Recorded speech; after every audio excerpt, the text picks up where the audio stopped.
Pakistan is facing one of its worst natural disasters in a very long time. The remnants of a cloudburst have triggered flash floods that have swept through the country. Entire villages are gone and tens of thousands of people have been displaced. Some 63 districts in Pakistan have been declared calamity hit, and all this has left more than 1,000 people dead. This toll could still rise because rescue operations are still underway. Thousands of people are still trapped and many remain missing. What happened in Pakistan? Why is it such a tragedy? And how will it impact the future? Hello and welcome to Gravitas Plus. We'll answer these questions in this episode of Gravitas Plus. Let's start with what happened. Pakistan is currently in the middle of monsoon season, but in the last week of July, it experienced something it has not seen before, at least not in the recent past.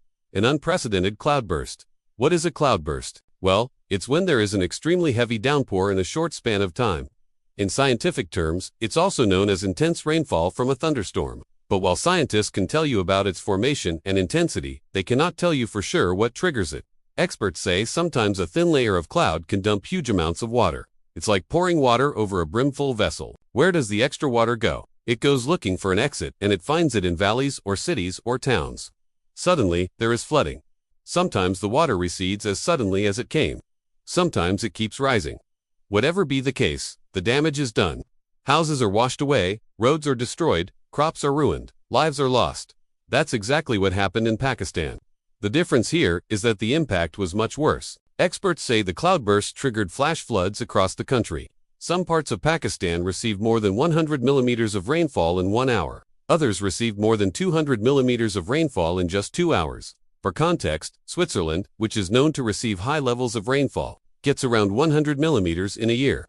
So you can imagine the scale of the disaster. Let me show you some pictures now. These are from the town of Chilis in the northern region of Hunza. On July 8, the town received 700 millimeters of rain in less than 48 hours. Compare this to London, which receives about 600 millimeters of rainfall in an entire year. Now look at the damage in Chilis. Homes are submerged. Homes are swept away. There is debris everywhere. What's worse, there were landslides too. Entire hillsides gave way. Homes were buried under the rubble. People had to flee their homes. They ran to safer places, but most of them could not make it. And this is just one town.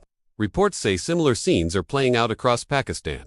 Villages have been wiped out, crops have been destroyed, livestock washed away. Why am I saying this? Because Pakistan's most vulnerable are women and children. They account for a large number of deaths during disasters. The reason? They're the ones who are tasked with household work. They're the ones fetching water and food when disasters strike. The men are usually out looking for work.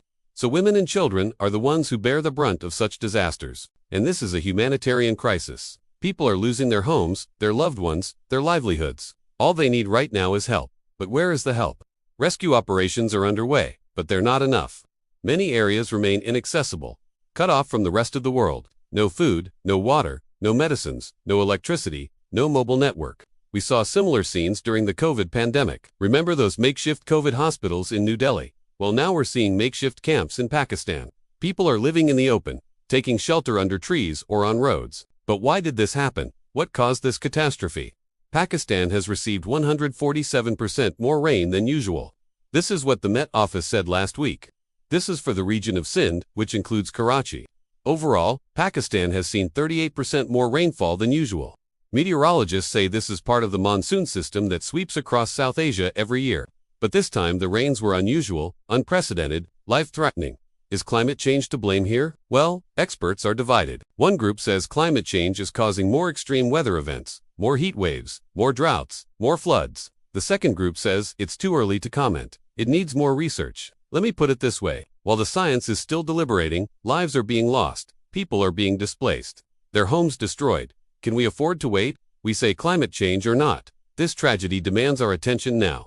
How will Pakistan tackle this crisis? The government has declared all of July as a national day of mourning. Schools and offices have been shut. So far, 63 districts have been declared calamity hit. More than 80,000 people have been evacuated. The army has been put on alert. Relief camps are being set up. Medicines and food are being distributed. Financial aid is being announced.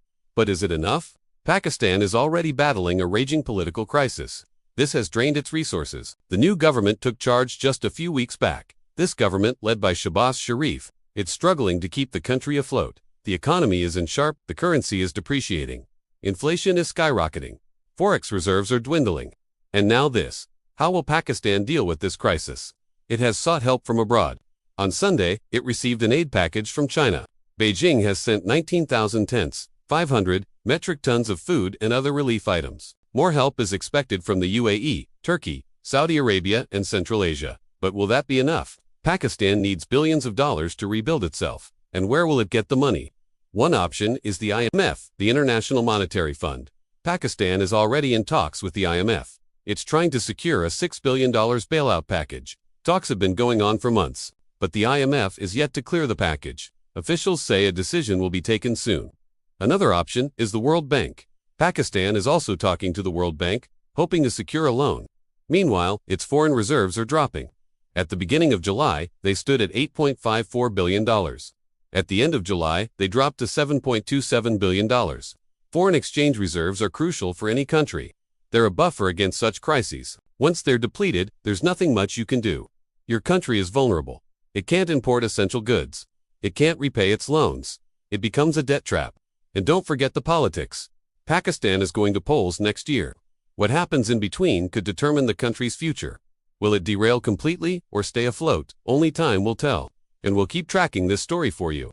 In the meantime, let's shift focus to India. Pakistan's disaster has brought parts of India under the weather. The India Meteorological Department says more than usual rainfall has been recorded in Jammu and Kashmir, Himachal Pradesh, Uttarakhand, Uttar Pradesh, Arunachal Pradesh, and Assam. Experts say this is due to the same weather system that wreaked havoc in Pakistan. Monsoon trough is now in the foothills of the Himalayas, and this is likely to continue for the next few days. The IMD says people should brace for more heavy rainfall, more landslides, and more flooding.